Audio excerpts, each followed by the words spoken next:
L'aube du monde, les mythes de la création dans l'Égypte ancienne. L'Égypte ancienne, terre des pharaons et des pyramides, nous fascine par ses mystères et ses récits grandioses. Parmi eux figurent les mythes de la création, des histoires transmises de génération en génération, expliquant la naissance du monde.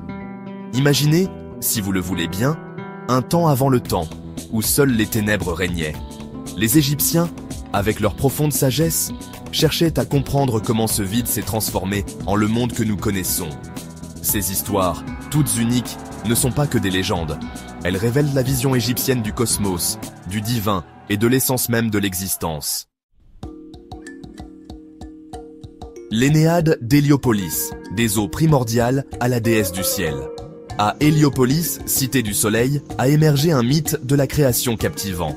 Imaginez ceci. Au commencement, il y avait Noun, les eaux primordiales, un océan infini et informe.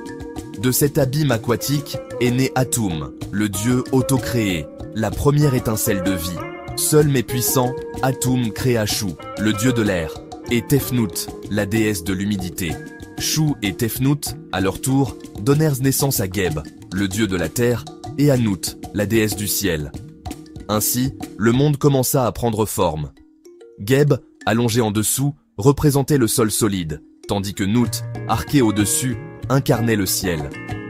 De leur union naquirent les grands dieux Osiris, Isis, Seth et Nephthys, complétant l'Énéade, les 9 dieux d'Héliopolis. L'Ogdoade d'Hermopolis, les 8 forces primordiales dans le Noun. Hermopolis, cité de Thoth, dieu de la sagesse, offrait une perspective différente sur la création. Leur mythe s'articule autour de l'Ogdoade, 8 divinités primordiales incarnant les forces chaotiques précédant le monde. Imaginez les eaux primordiales, non pas comme un océan calme, mais comme un tourbillon de potentiel.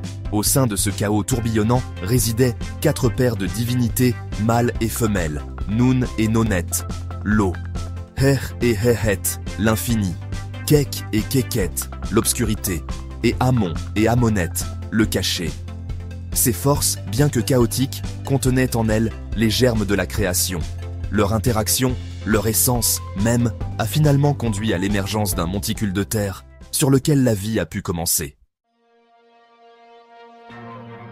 Le verbe de Ptah, création par la pensée et la parole, à Memphis.